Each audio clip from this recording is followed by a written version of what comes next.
tardes, Aret. Buenas tardes para todos los participantes de los diferentes países. Gracias, Axi, por la invitación.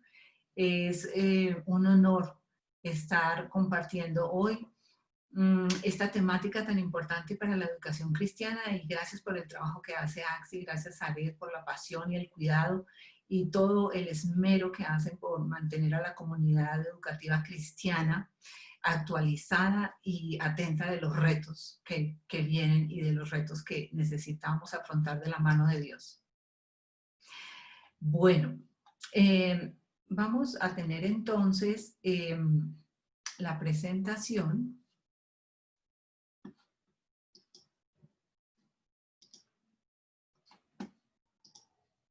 Exacto, correcto. Entonces, multimodalidad.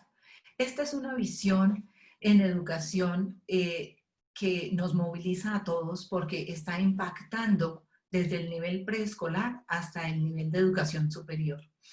En pregrado, en posgrado, es algo que nos está tocando a todos. Y no solamente los niveles educativos, también estamos viendo que está impactando toda la comunidad escolar, directivos, docentes, estudiantes, padres de familia.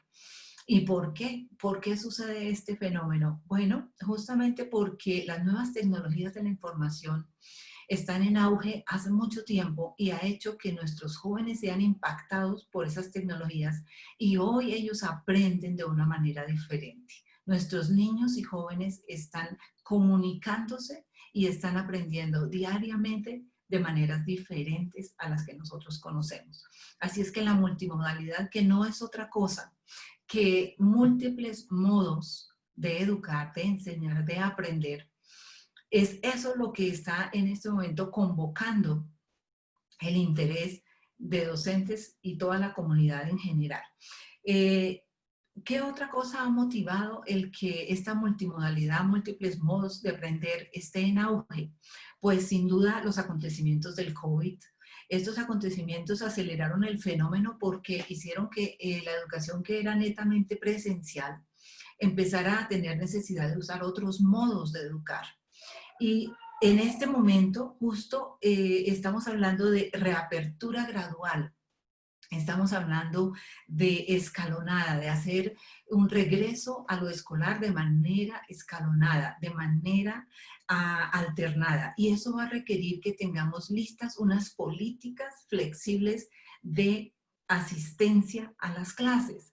Pero ello también implica que como tendremos por necesidad una reducción de horas y muchas otras modificaciones, tengamos esas maneras de llegar a los estudiantes y de llegar en tiempo real con otros modos diferentes al presencial. Así es que de esta manera es que nosotros podemos ver que surgen hoy para algunos como novedad y para otros como algo ya muy normal estos tres formas de aprendizaje. Una es el e-learning, que hace referencia al electronic learning y es la educación en línea. Esta educación en línea lo que ha hecho es que se ha lanzado con algunos cursos y fue lo que hoy hicimos muchos colegios. Tomamos cursos y los presentamos en línea porque fue la manera más sencilla y práctica de presentar cursos en con algunas herramientas como Zoom o Hangouts, o si se tenían otras plataformas se utilizaban. Y lo que hicimos fue clases tipo e-learning, pero también existen otras como el B-learning, que es el blended learning y significa aprendizaje combinado. Muchas instituciones educativas y universidades están utilizando el e-learning y lo que hacen es que otorgan un 20% de presencialidad y un 80% de virtualidad, y así se están en este momento promocionando las maestrías y muchos pregrados con B-learning, con aprendizaje combinado. En educación secundaria no está siendo así. Sin embargo, ya nos tocó enfrentarnos a B-learning, que significaba y requería que utilizáramos virtualidad y presencialidad. Pero tenemos en este momento que tener cuidado porque el término virtualidad, educación virtual como tal, tiene un rigor mayor y por el momento lo que nosotros muchos hicimos fue e-learning, que fue tener cursos en línea con videos en tiempo real. Pero ya vamos a ver cómo sería esa educación virtual en todo su rigor. Y la otra sistema de formación es el M-Learning, que es el Mobile Learning y es el aprendizaje con dispositivos móviles.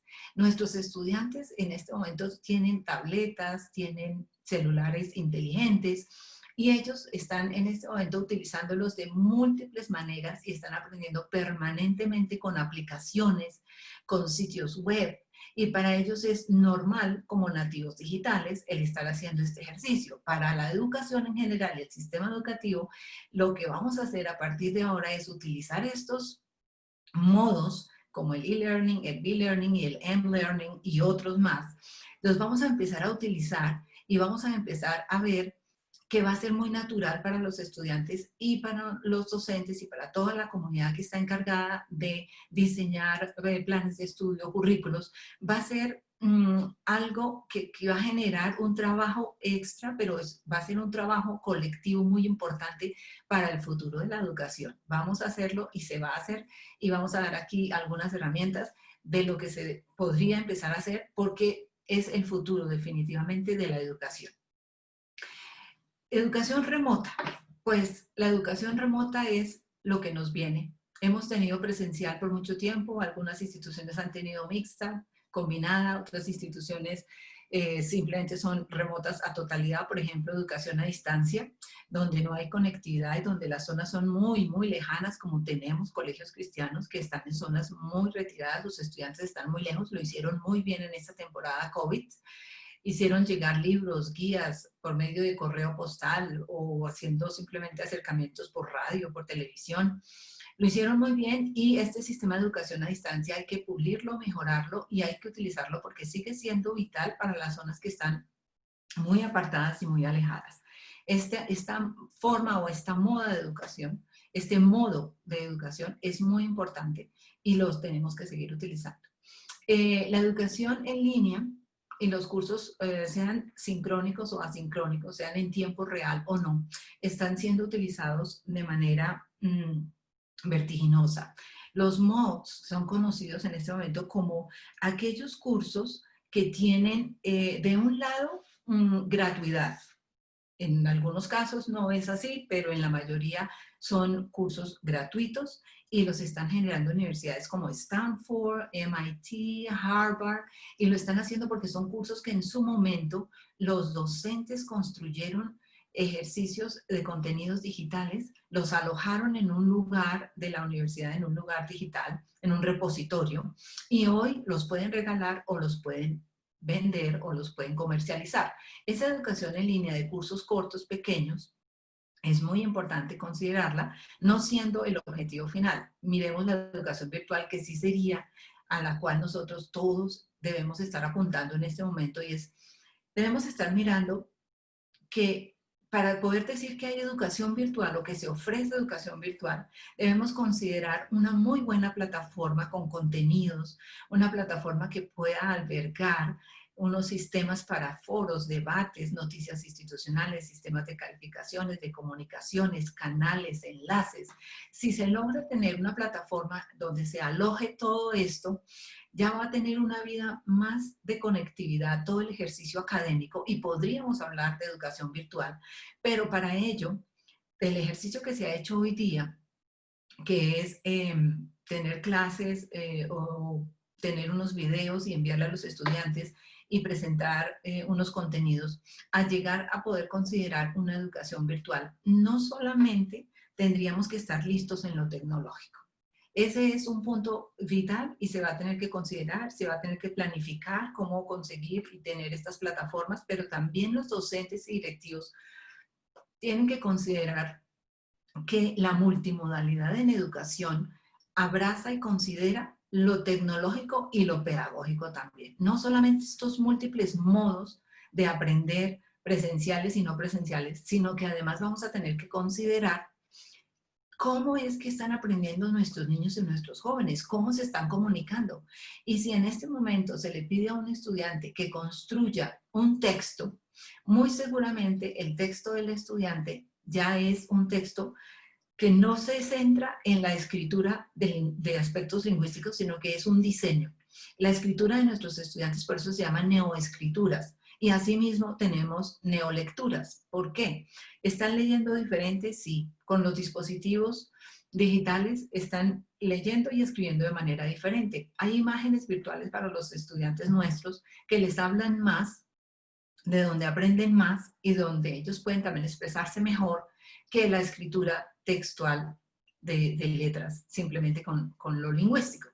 Las imágenes virtuales para nuestros jóvenes, niños y jóvenes, están mostrando que hay diseño, hay tamaño, forma, todo habla.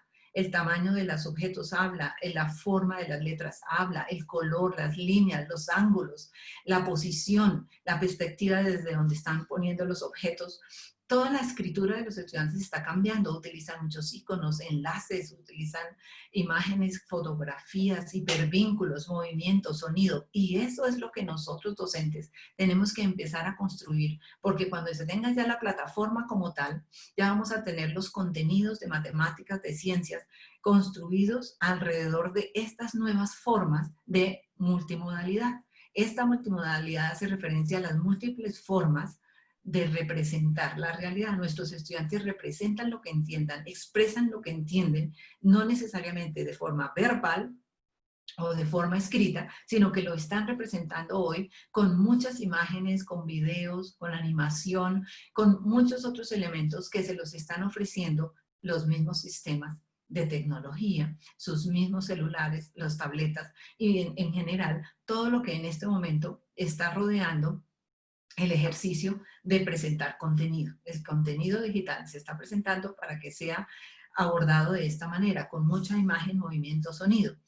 ¿Qué pasa entonces si esa multimodalidad nosotros la llevamos al aula y hacemos que nuestros estudiantes no solo sean preparados hoy para el hoy, sino que estarán siendo preparados para su futuro, futuro en donde serán ellos, nuestros jóvenes, van a ser exigidos para que hagan sus presentaciones y hagan sus comprensiones de las cosas, no para representar necesariamente de manera verbal y escrita, sino con muchos otros elementos. Por ejemplo, cuando se pide a los estudiantes que realicen un ejercicio, hay unas aplicaciones, hay unos sitios web como este que tenemos aquí para gráficos estadísticos, se llama Holy o Cliffy o Many Eyes, cualquiera de ellos no tiene o no implica una preparación muy grande para utilizarlo. Los estudiantes, los jóvenes nuestros lo pueden, uno, lo pueden mirar y trabajar intuitivamente, o dos, se pueden mirar los tutoriales sencillos que no toman 5 o 10 minutos.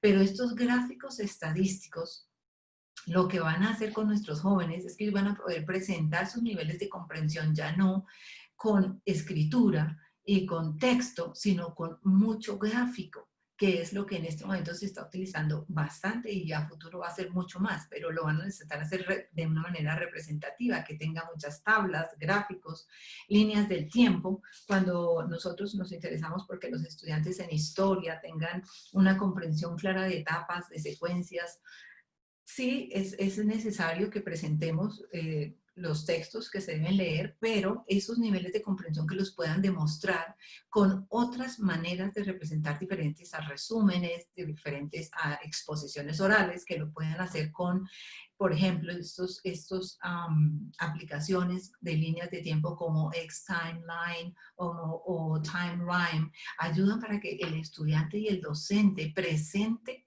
contenidos de una manera diferente, más gráfica.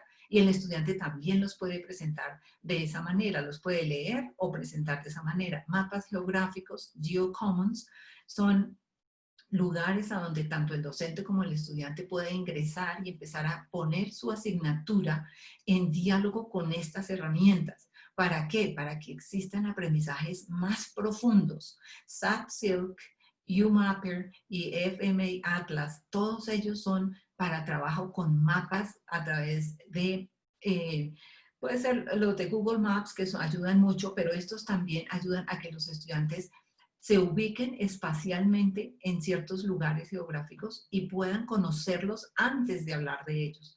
El docente puede tomar ventaja y hacer que el estudiante tenga un recurso invaluable de revisión de un tema a través de mirar la geografía del lugar, de encontrarse directamente mirándolo desde diferentes perspectivas, y luego llega el docente y lo que hace es que él lleva y representa de ese conocimiento otros aspectos. Así es que tendríamos el que el estudiante encuentra por sí mismo, el que el docente le presenta, y estos aprendizajes van a ser muy grandes y diferentes.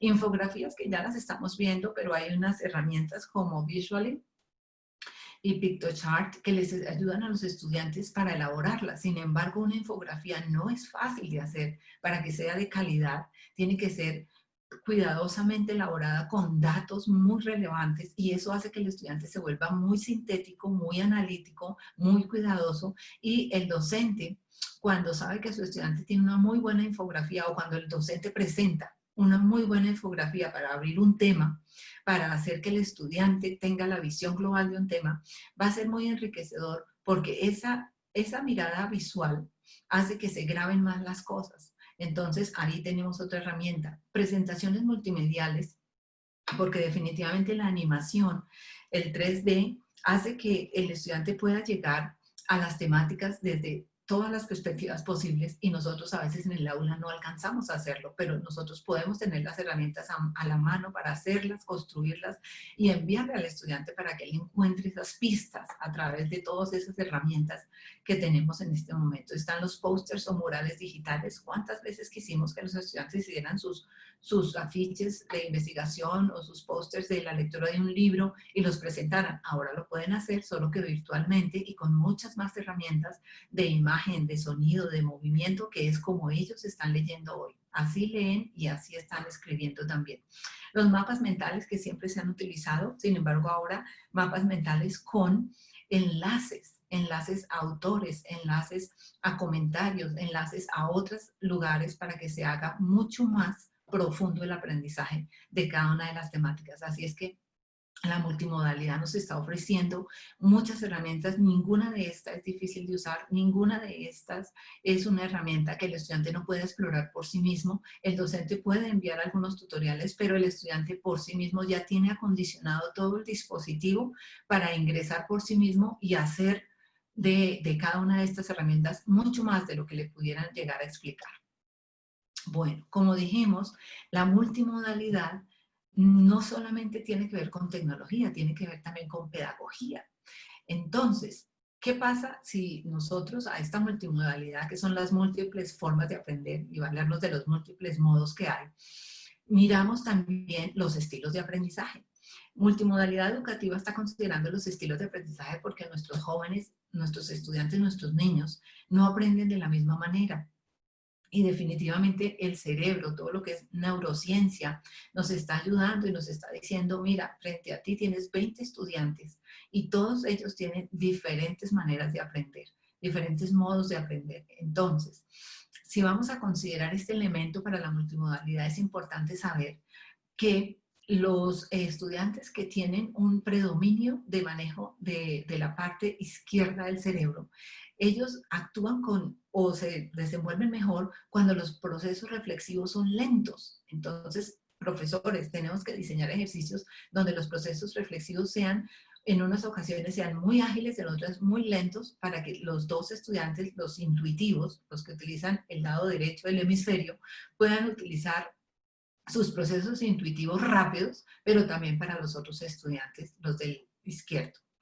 Por otro lado, los de izquierdo parece que prefieren seguir estructuras, modelos que les dejen ver la totalidad de las cosas como son, mientras que los que trabajan con el hemisferio derecho prefieren que se les den los finales libres, las cosas abiertas, no tan esquemáticas, y aprenden mejor de esa manera. Hay que considerar las dos maneras. Así es que en el diseño de los materiales, en el diseño, en la escogencia de las herramientas didácticas y de las digitales, las herramientas digitales, mirar que se tenga un equilibrio entre a quienes les gusta lo que tiene estructura total, terminada, finalizada, y los que les gusta que les dejen los finales abiertos, para ser ellos los que concluyen y le dan el cierre a las cosas. Los de izquierdo comprenden conceptos, les encanta que las clases tengan conceptos porque de allí toman mejor el aprendizaje, y otros los conceptos pero que vengan en imágenes, que tengan movimiento, sonido. En general, la mayoría de nuestros niños y jóvenes hoy comprenden mucho desde la imagen, desde el icono, desde el signo y el símbolo. Produce términos. El cerebro que está trabajando más con la parte izquierda produce muchos términos porque como le encantan los conceptos, él mismo va procesando y va generando términos también, y en ocasiones esos términos son términos que implican nuevos conceptos, entonces considerarlos. De derecho, hemisferio derecho, le encanta producir más historias, narraciones, relatos, crear metáforas. Entonces permítele que los estudiantes te presenten niveles de comprensión de los temas que tú necesites, pero que lo hagan a través de historias y relatos. O tú, cuando empieces un nuevo tema, inícialo con un relato, con una historia, no necesariamente con el tema como tal. El de hemisferio izquierdo trabaja con lo metódico y le encanta que le presenten el paso 1, el 2, el paso 3, el 4, mientras que el de hemisferio derecho es muy gráfico y simplemente se dirige a las cosas que están con una presentación muy visual, y no necesariamente si tiene el paso 1, 2 y 3. Entonces, esto hace que nosotros consideremos también los diferentes estilos de aprendizaje que sin duda hacen parte de la multimodalidad, que no es solamente tecnología y modos de aprender a través de diferentes formas o modalidades. Bueno, hay otro elemento vital al momento de enseñar, sea tu clase, una sola clase, sean muchas clases, sea en preescolar, en primaria, en bachillerato o universitario. Considera siempre 4 factores vitales. El que todos aprendemos si percibimos y si nos dan chance de procesar. Cuando solamente hay una vía, y la vía es probablemente solamente cosas para procesar y devolver con resúmenes o hacer entregables de manera oral de las cosas, estamos perdiendo un porcentaje del aprendizaje del estudiante. ¿Cómo percibir y cómo procesar? A través de cuatro aspectos vitales. Uno, nuestras clases deben tener, en el momento de prepararse, tienen que tener momentos para que el estudiante experimente cosas, momentos para que conceptualice, momentos para que reflexione y momentos para que actúe. Si estos 4 elementos los garantizamos, nuestros estudiantes tendrán un aprendizaje mayor, porque experimentan las cosas, las viven, las huelen, las tocan, las ven, las pueden hacer más cercanas. Esa sería la experimentación. Poder asegurar que se les toca en directo en el corazón, en directo a la mente, en directo a los sentidos, con lo que se presenta.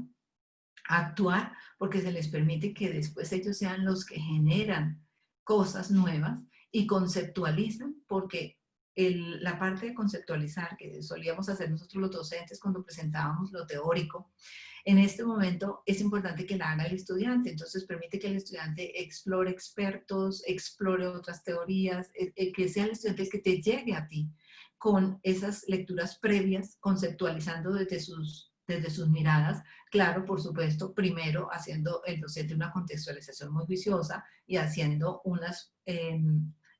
explicitando hacia dónde quiere que se mueva el estudiante, porque el universo del conocimiento, así sea pequeño, es muy grande y corremos el peligro de que el estudiante se pueda perder en la búsqueda de lo que se quiere que esté analizando. Y reflexionando, teniendo cuidado que el estudiante nuestro no puede estar en este momento recibiendo lo abrumador que hay de información y de datos, no puede estar recibiendo todo sin reflexionar, porque ahí corremos nosotros, la educación cristiana corre un peligro, y es que no todo lo podemos ver con el filtro de lo humano, del mundo. Tenemos que verlo desde la perspectiva secular, sí, pero con nuestra perspectiva cristiana bibliocéntrica, porque si no hacemos esa parte de reflexión, hay mucha información que viene muy buena, pero que viene con un sesgo secular muy grande y peligroso, y nuestros niños tienen que estar preparados con sus niveles de criticidad y de reflexión.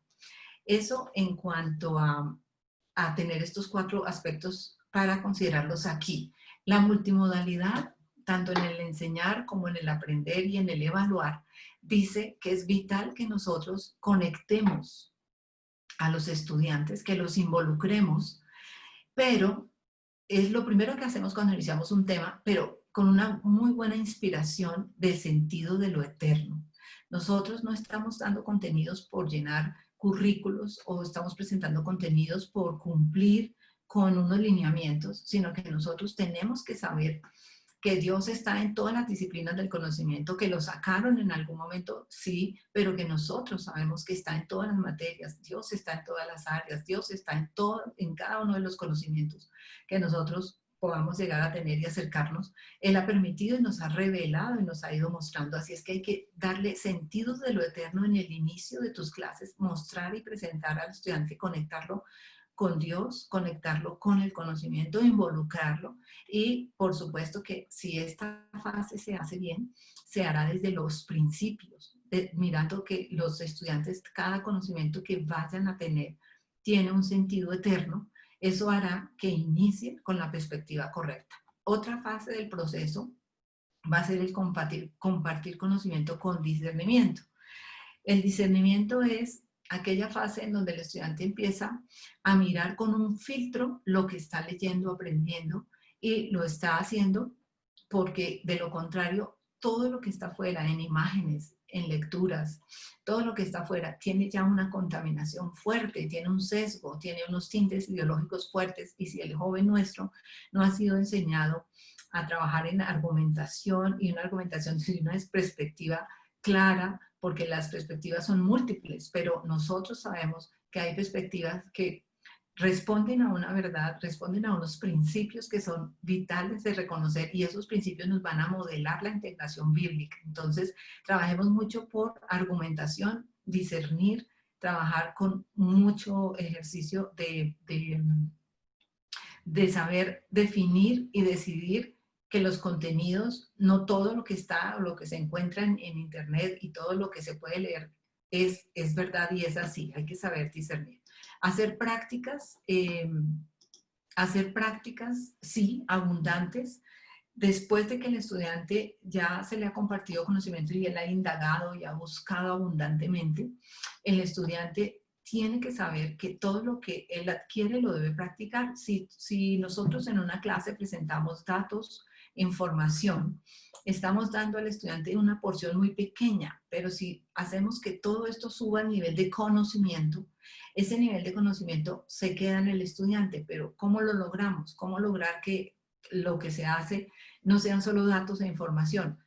Pues para subirlo a conocimiento tenemos que llevar al estudiante a ejercitar y a practicar esa información que ha conseguido y que ha comprendido. La debe llevar a la práctica y debe desarrollar y aplicar y ejercer con esa información. Debe hacer algo, y ese algo lo va a subir a un nivel diferente de comprensión, y ese nivel diferente de comprensión le va a dar conocimiento.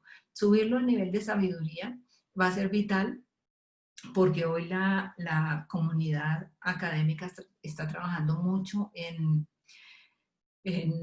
colectivos. Así es que es importante que lo que los jóvenes hagan y practiquen sea de apoyo y sea de recoger lo que otros también tienen y consideran para trabajar en colectivo. Así que las prácticas no deben ser tan en islas, sino promover mucho la práctica de lo aprendido en equipos. Y la última fase sería la de impactar vidas. Sin embargo, nosotros, ¿cómo podemos comprobar que nuestros estudiantes, de todo lo aprendido, de todo lo que ellos han ido adquiriendo en habilidades y de lo que se han ido valiendo para poder entender las cosas, los llevan a impactar vidas y a transformar? Pues porque el primero transformado, el primero que cambia y el primero que da un paso en la diferencia es el estudiante. Y con esa diferencia, profesores, podemos estar seguros que nuestros estudiantes la van a hacer afuera también. Necesitamos es ver que en ellos hay una transformación, que la educación que estamos dando, que las matemáticas que estamos enseñando, el inglés que estamos presentando, no es para un contenido de acumular, es para que exista en ellos un medio para llegar a otras herramientas y con ellas empezar a transformarse ellos y transformar el entorno. No hay otra manera. Tenemos que ver que nuestro joven se nos transforme. Tenemos que ver que nuestro joven sea el que con el conocimiento del área que sea, está haciendo algo diferente y está creciendo él, creciendo en actitud diferente, creciendo en conexión con Dios, creciendo en el sentido de lo que le significa aprender. ¿Aprender para qué? Aprender para transformarse él y llevar transformación a otros. Vamos a necesitar esto mucho porque los jóvenes hoy son los que van a apalancar los cambios del futuro. Bien, eso en cuanto a la multimodalidad y considerar los diferentes estilos de aprendizaje y no dejar ninguno por fuera, ninguna clase debe estar eximida de estas fases. Y por otro lado tenemos ya estrategias digitales que nos van a favorecer, por un lado, lo que estaba mencionando ahora, el trabajo colaborativo. Nuestros docentes van a tener éxito en este ejercicio de empezar a tener una formación online buena y luego probablemente una formación ya más de tipo educación virtual con toda su plataforma si se trabaja colaborativamente. No tenemos otra opción, no tenemos otra opción. Vamos a tener que estar trabajando en unidad matemáticos colombianos con matemáticos de otros lugares, de República Dominicana, de Panamá, otros, y que sean cristianos para que tengan la perspectiva clara y se puedan generar contenidos que se puedan alojar y que puedan quedar después en repositorios digitales ya con integración bíblica. No nos va a dar la vida, no nos va a alcanzar el tiempo para hacer todo lo que se tiene que hacer para poder tener una educación virtual con contenidos digitales piloteados y con buena integración bíblica y hechos a la medida de nuestros jóvenes y cómo están aprendiendo, que son con otras formas tan diferentes. No lo vamos a alcanzar a hacer si no nos unimos, si no hacemos trabajo colaborativo. Hay unos medios, las wikis, por ejemplo, las wikis académicas las pueden emprender y se pueden asociar profesores de diferentes lugares, de diferentes países, o docentes de química, biología, y empezar a mirar sus currículos y las temáticas comunes las pueden empezar a diseñar para volverlas contenidos digitales. De esa manera van a lograr hacer grandes repositorios y repositorios tipo MOOC, que después se vuelven cursos para expandir y para regalar o vender cursos muy, muy buenos, de excelente calidad, con integración bíblica bien hecha, de diferentes áreas de conocimiento, pero tenemos que hacer trabajo colaborativo. Los blogs por áreas también son para los docentes, los estudiantes los pueden hacer. De hecho, hace unos años en mi tesis doctoral estudié la vida digital de los estudiantes de secundaria y muchos de los blogs de nuestros estudiantes, muchos de los blogs de estos estudiantes ya están diseñados con la perspectiva que estamos hablando hoy. Tienen imagen, sonido, hablan de sus vidas digitales, tienen poemas, hablan y escriben sin tener un nivel de proficiencia alta. Sus blogs están en inglés y leen diariamente periódicos de Le Monde y de otros lugares del mundo, y cuando se les pregunta por qué están leyendo estos periódicos en otros idiomas, dicen, es que es normal, nosotros queremos saber de nuestros ciclistas, pues abrimos el periódico Le Monde para saber qué dicen en Francia. Para ellos es muy natural este manejo de lo digital, así es que crear blogs por áreas, por temáticas, docentes y estudiantes a dos manos es muy importante. Los Padlets, que son unos murales también, son formas como los estudiantes pueden empezar a representar los proyectos que hagan de final de año. Pueden hacerlo durante todo el año como un proceso y finalmente lo socializan. Los Padlets también tienen su manera de manejarse colaborativamente o individualmente, o el docente los puede utilizar para trabajos diarios, como se prefiera. La multimedia, los podcasts, en Colombia hay una historiadora, una comunicadora, y ella hace unos podcasts muy, muy interesantes sobre narrativas históricas europeas, norteamericanas, y si nosotros queremos que los estudiantes tengan perspectivas multifacéticas de los mismos eventos de la humanidad, podemos acercarlos a esos podcasts que son solo audios, pero son de expertos. Screencasts, vídeos, los pueden hacer los mismos estudiantes, porque los estudiantes crean sus videos, le ponen a los videos imagen, le ponen sonido y hacen sus propias presentaciones. Y estos videos no son para desechar, no son para una nota, son para audiencias reales que están en la red y al otro lado. Así es que nuestros estudiantes podrían escribir para otros jóvenes en Panamá. Nuestros estudiantes cristianos podrían estar en este momento escribiendo para Guatemala, los colombianos para Argentina. Y así sucesivamente. Es una comunidad grande y tenemos mucho que compartirnos. Los repositorios digitales, en los repositorios digitales se puede utilizar de muchas formas para alojar allí contenidos ya terminados, pero también los profesores hoy en evaluación están teniendo dificultades porque las evaluaciones definitivamente requieren de muchas herramientas previas para que los estudiantes tengan éxito, rúbricas bien elaboradas, serían matrices, serían esquemas donde vienen los criterios de evaluación, los puntajes de evaluación, todo lo que tú quieres que un estudiante considere para una evaluación, darlo a conocer con anticipación, es muy importante, pero en unas rúbricas claras que contengan todos los detalles de lo que se va a evaluar. Y para eso están estos dispositivos como el ProProf, que lo que hace es que le facilita al profesor diseñar evaluaciones con imágenes, tal como los estudiantes están haciéndolo hoy, con signos, con iconos.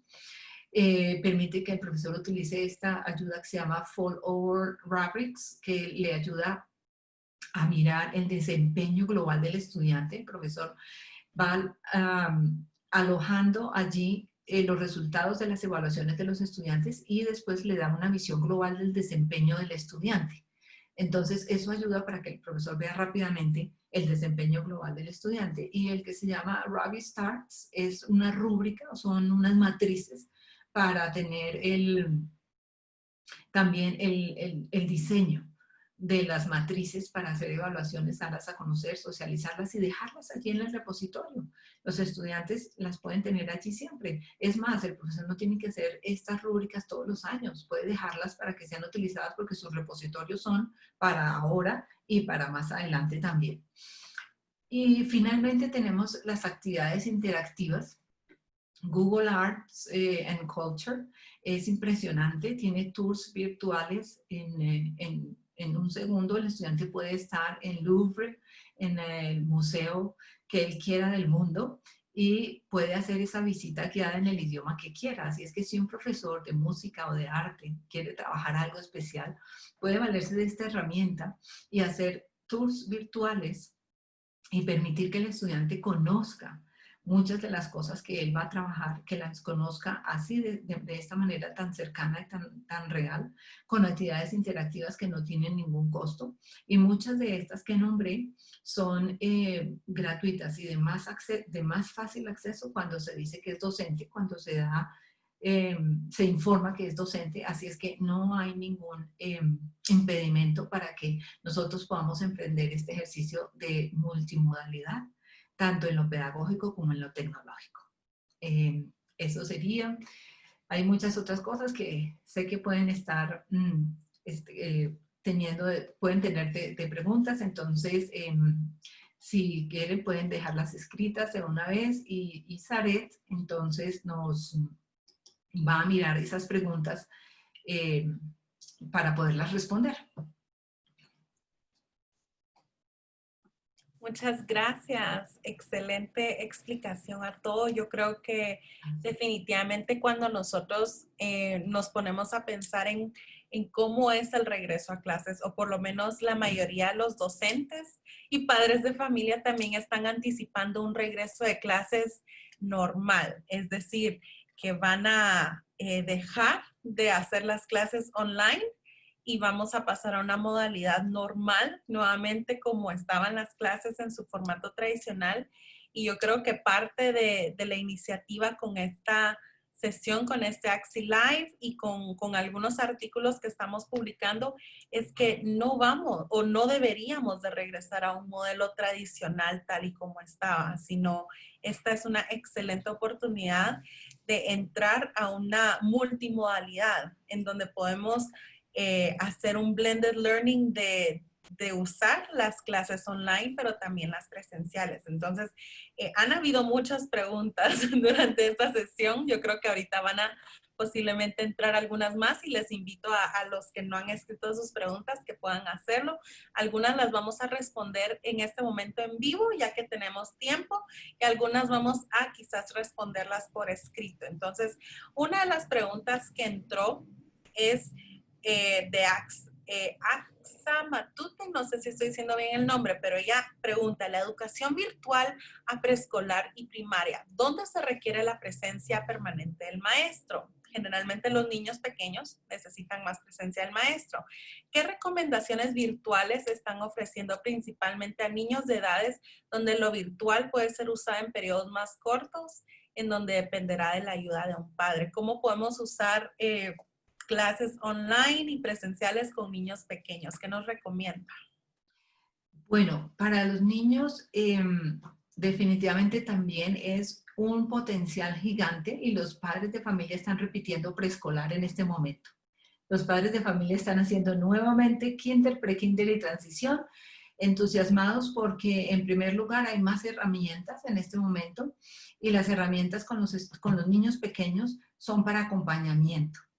Los niños pequeños requieren estar todo el tiempo, porque en primer lugar porque son cortas, en segundo lugar porque el padre tiene que hacer un apoyo a la parte tecnológica, pero también el estudiante en algunas cosas sobrepasa al padre, así sea pequeño. Entonces el acompañamiento es vital. Sí hay muchos ejercicios, hay gran cantidad, se tendría que decir kids o children o niños, para encontrar aplicaciones, para encontrar sitios web y para encontrar, hay muchas universidades que en este momento sus mismos libros físicos ya los están diseñando digitales. Los mismos libros de kinder primeros están convirtiéndolos digitales porque hay un aprendizaje gigante. Los niños, los pequeños vienen mucho más predispuestos para aprender con video, con animación, con interactividad, y por ellos mismos. Así es que lo único sí sería que hay unos elementos vitales para manejo y de las habilidades finas y de motricidad, que sí los padres tendrían que trabajar en presencialidad con los hijos abundantemente, pero también hay videos que lo están apoyando y hay sitios web para niños muy completos. Excelente. Entonces, prácticamente lo que se está recomendando es que la mayoría de las herramientas que se utilicen en línea para los niños pequeños sea herramientas que ellos puedan explorar, descubrir, practicar habilidades, desarrollar nuevas, pero siempre hay un acompañamiento que debe haber, ya sea por los docentes o por los padres de familia. Exacto.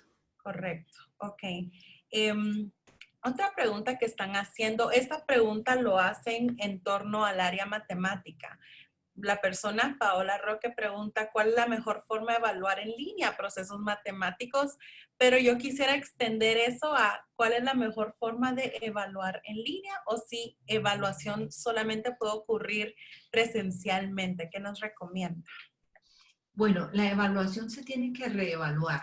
La evaluación la vamos a tener que repensar porque muchos evaluaciones, pruebas y tests los vamos a tener que omitir y vamos a tener que permitir que el estudiante desarrolle habilidades diferentes a las expresadas en los tests y en las evaluaciones. Eso no significa que él deje de aprender o de demostrar que ha aprendido, significa es que le vamos a dar prioridad a otras formas de presentar comprensión, a otras maneras de demostrar que hay aprendizaje.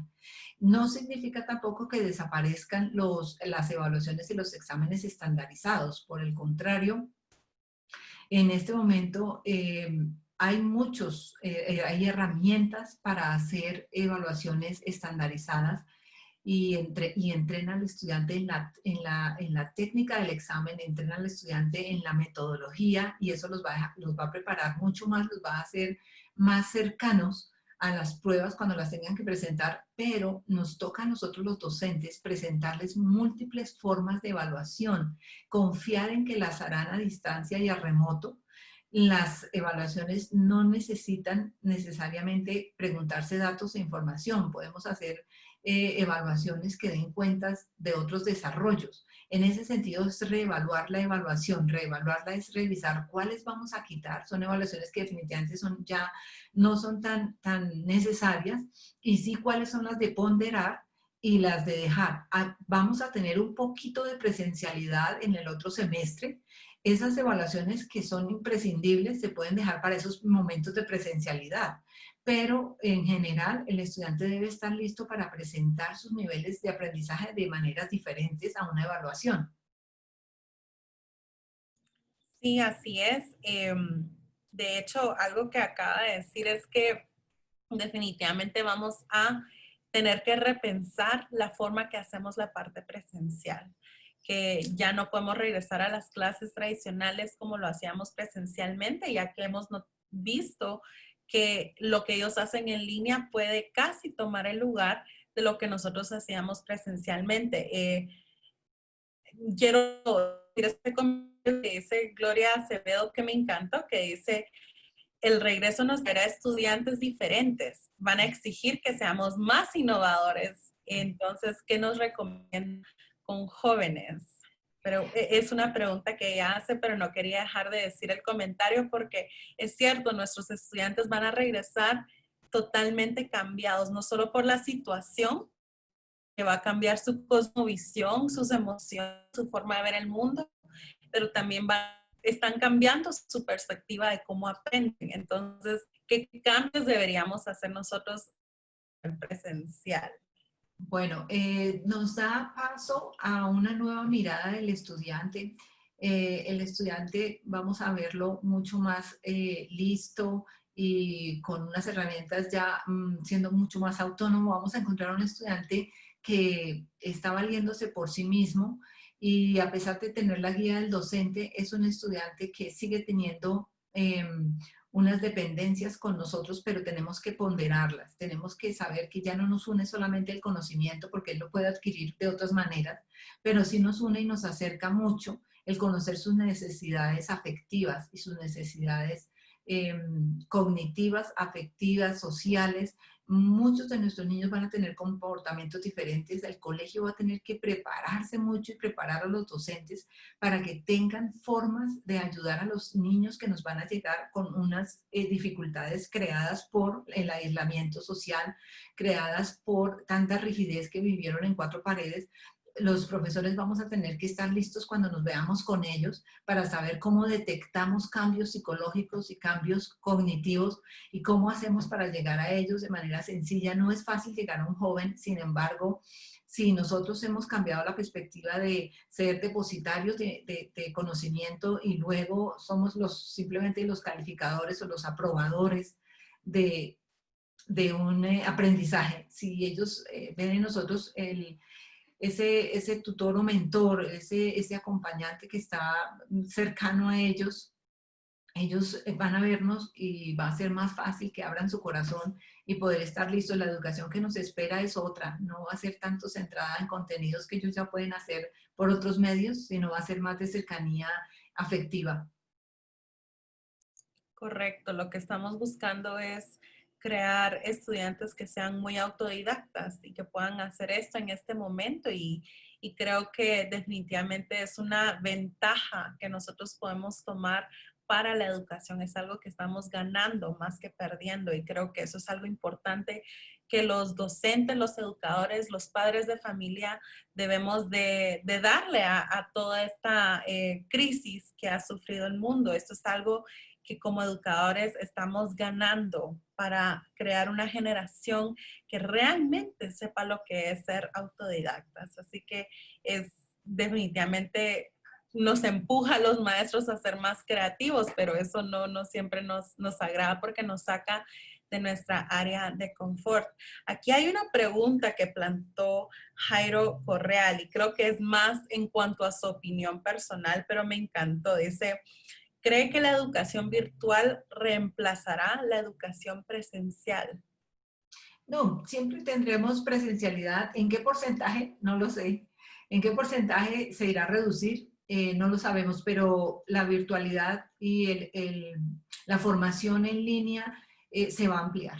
La formación en línea va a ser gigante y por eso es que nosotros, los docentes, tenemos que, más que creatividad, tenemos que estar listos es con todas estas herramientas para manejarlas, poder entender a nuestros jóvenes cuando quieran diseñar y presentar sus conocimientos de estas maneras, con estas herramientas estemos listos y hacer que consideremos todos los estilos de aprendizaje que están combinados o que en este momento por algún motivo los hemos descuidado. Esa es la creatividad mayor del docente, revisar sus clases, no hacerlas como siempre, presentar más variedad para más estilos de aprendizaje, llegar con diferentes cosas y saber que quien está al otro lado quiere ser tocado por ese conocimiento que vas a abordar, pero quiere ser tocado de manera personal, quiere ser transformado. Él se transforma, el estudiante, a través de las cosas que el docente va presentando, hace sus propias elaboraciones. Sin embargo, el docente no lo debe dejar allí solamente como depositario de cosas, sino como la persona que está elaborando y haciendo elaboraciones propias, únicas, personales, irreemplazables, y eso es de valorar en cada profesor para cada estudiante. Así será la diferencia, así se va a hacer la diferencia y así nos van a querer probablemente un poco más, porque lo virtual va a llegar con tanto impacto y lo virtual va a llegar con tanta novedad que pues el docente también tiene que estar listo y preparado para entenderla, para usarla y para poder estar a tono con con todas las cosas que el estudiante está en este momento, aprende de esas nuevas formas de representación y hace uso, aprende y hace uso de ellas también. Interesante, sí, definitivamente la educación virtual quisiéramos nosotros que ya desapareciera. A algunos maestros no les gusta o es muy difícil, igual hay estudiantes que es una modalidad muy, muy difícil para ellos. Creo que esto ocurre mucho con personas que son muy relacionales, que les gusta mucho ese contacto o como le dicen en inglés, face-to-face interaction, esa interacción cara a cara y este ha sido un gran reto para ellos, pero definitivamente lo que acaba de decir es importante, la presencia de un maestro no puede cambiar, definitivamente es algo que tiene que seguir presente en este momento por no poder tener ese contacto físico. El maestro ha tenido que hacer un mayor trabajo en crear su presencia virtualmente y creo que por eso tenemos a muchos docentes cansados, agotados, porque han tenido que como quedar un poquito más allá de eso. Vamos a ver algunas otras preguntas. Una pregunta que están haciendo más de una persona y destaco aquí el de Mario Ramos que está en este momento con la mayor cantidad de votos, es cómo usar el libro de texto que cada uno usamos en nuestro aula y fue diseñada para clases presenciales, cómo aplicarlo en la clase digital. No sé si tiene una respuesta para eso. Es una pregunta un poquito difícil de responder. Bien, esa pregunta es común porque hay mucho libro de texto, en algunos lugares se quitó y se tenían otros elementos a considerar, múltiples fuentes, pero ¿cómo hacer entonces con los lugares en donde sí se tiene un único o unos libros de texto? Enriquecerlos. Enriquecerlos significa tomar cada tema, tomar cada asunto que esté allí abordado y mirar cómo todos los dispositivos que hemos presentado hoy tienen maneras de hacer que se enriquezcan en su manera de entender o en su manera de presentar o en su manera de abordar. Lo que tenemos ahora es una posibilidad gigante de enriquecer esos textos. Esos textos los vamos a poder enriquecer de maneras gigantes pidiéndole a los estudiantes que sean ellos los que indaguen más a profundidad. Les damos unas pistas de cómo hacerlo, pero ellos lo hacen muy fácil y nosotros, por otro lado, también debemos hacer el ejercicio para no quedarnos atrás. Es un ejercicio muy enriquecedor porque 20 estudiantes en un aula enriquecen cada unidad explorándola desde diferentes fuentes, unas multimediales, otras por páginas web, otras por otros medios.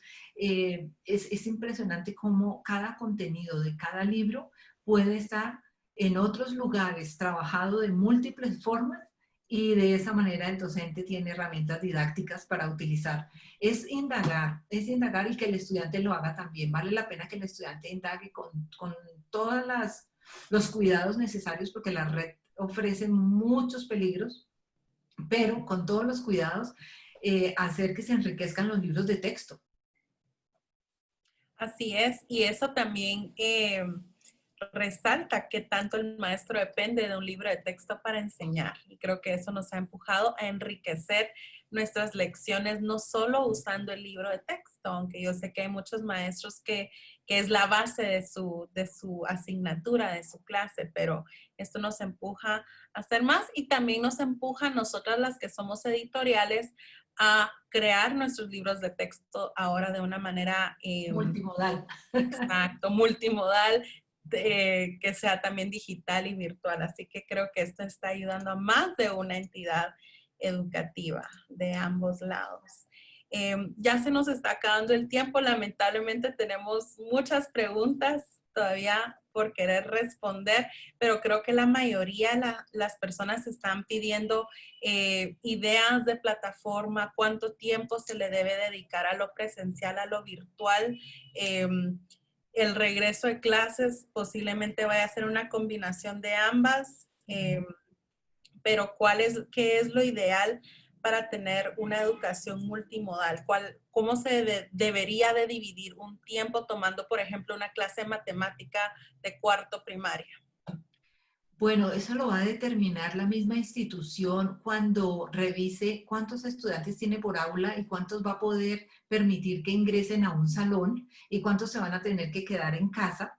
Y de allí se va a mirar qué porcentaje de presencialidad el colegio puede ofrecer porque no da abasto con aulas, teniendo clases en el restaurante, en las aulas múltiples. No va a tener tanta capacidad para poder tener clases presenciales. Entonces va a resultar que matemáticas tiene a la semana presencialidad de 20% en algunos colegios, en otros podrá tener más. Sin embargo, el porcentaje que le logren dar a cada una de presencialidad, el colegio lo va a determinar, pero el impacto y la fuerza en ejercicios y en actividades de refuerzo, de ejercicios de hacer que las cosas queden más aprendidas, mejor aprendidas, va a depender es de la genialidad del docente para buscar esas herramientas de más práctica, de más profundización, para que el estudiante las haga desde casa, para que el estudiante las haga en trabajo colaborativo y no solamente dependiendo de las 2 horas de clase que va a lograr tener con escasa posibilidad 2 veces a la semana, por lo menos en un año o 2, que es lo que se prevé que va a estar teniéndose cuidado de distanciamiento social. Entonces, no tanto preocuparse de cuántas horas le podré dar presencial, porque en algunas pues van a ser afortunados, en otras no, pero lo que sí es cierto es que lo que el estudiante haga por fuera, en línea, lo haga el profesor dándole abundantes herramientas para que indague desde diferentes fuentes, fuentes de expertos, fuentes de audio, fuentes de video, fuentes de canales y medios diferentes, porque el estudiante aprende mejor así que nuestras formas presenciales solamente verbales. Correcto, así es, sí. Y creo que algo que se puede considerar también es el approach, le dicen que es como una modalidad de flip classroom, que es la clase invertida. Y ahí Axi va a compartir un artículo también en cuanto a qué es la clase invertida, y eso nos da también una pauta en cuanto a cómo podemos dividir ese tiempo presencial y virtual, aunque lo que dice la doctora es muy cierto, eso va a depender siempre de cada institución. También hay más clases que requieren un poquito más de lo presencial y algunas pueden ser más virtuales, pero sí, definitivamente es algo que no hay una receta, no hay una fórmula que se le pueda dar que funcione para todos, sino cada centro educativo conoce bien su comunidad y cómo puede funcionar esto. Se nos está acabando el tiempo, pero quiero darle las gracias aquí a nuestra expositora por esta excelente exposición que nos ha dado mucha respuesta en cuanto a cómo se va a ver la educación escolar cristiana de ahora en adelante. Y creo que les animamos a no dar un paso para atrás, sino al contrario, demos más pasos para enfrente, por más difícil que sea. Pero no sé si hay algo más que usted nos quisiera decir antes de finalizar esta sesión. Bueno, que estamos preparando una generación especial, es el remanente del Señor, es una generación única y tenemos que estar listos y preparados para que todo lo que nosotros hagamos impacte sus corazones sobre todo y que ellos puedan impactar la sociedad que viene, la sociedad que está esperando de la nueva generación cambios contundentes y nosotros sabemos que el trabajo de nuestros docentes hoy es un trabajo eterno, es para lo eterno, nosotros no trabajamos para lo temporal, todo el ejercicio que hacemos con los estudiantes es para lo eterno, entonces vale la pena todo el tiempo que podamos tener para diseñar estos nuevos aprendizajes y hacer que los estudiantes estén listos y bien preparados para lo que viene para ellos, que va a ser muy especial. Muchas gracias. Yo le quisiera pedir si nos puede cerrar en oración, aunque yo invito a que las personas todavía no vayan a salirse de la sesión. Tengo unos anuncios más que espero que sean de mucho interés para las personas conectadas, solamente para indicarles unas importantes noticias. Así que, pero quiero darle oportunidad y recibir la bendición de poder recibir esa oración de parte suya. Claro que sí. Gracias, Dios. Gracias, Señor. Gracias, mi Jesús. Gracias por este tiempo. Llénanos, llénanos a todos, empodera a todos los docentes, Señor. Levanta sus brazos, Señor. Permite que vean las cosas con tus ojos y que puedan mirar cada estudiante, Señor, con tu mirada, Dios. Hay una necesidad grande de acercamiento hoy, Señor. Permítenos, Señor, tener ese acercamiento, así estemos en distancia, Dios. Los conocimientos y todo, Señor, tú lo permitirás, tú harás que se logre y que se tengan, pero esas maneras nuevas y diferentes de acercarnos a cada estudiante, a cada niño, a cada joven, regálanos esa parte, Señor, danos esa manera, bendito Dios. Permite que podamos derramar de todo lo que tú nos das a cada niño, a cada joven, Señor. Llénanos, llénanos, llena a cada docente, llénanos, Señor, llena a cada docente, respáldanos, respalda las instituciones, Señor. Más instituciones cristianas, Señor. Más respaldo para las instituciones cristianas. Te necesitamos en estos tiempos, Señor. Levanta toda institución educativa cristiana, Señor, en recursos, en tiempos, todo lo que necesites, Señor. Suple, suple, Señor, abundantemente. Te damos gracias, mi Dios, gracias, mi Jesús. Hemos orado en tu nombre y con el poder del Espíritu Santo. Amén y amén.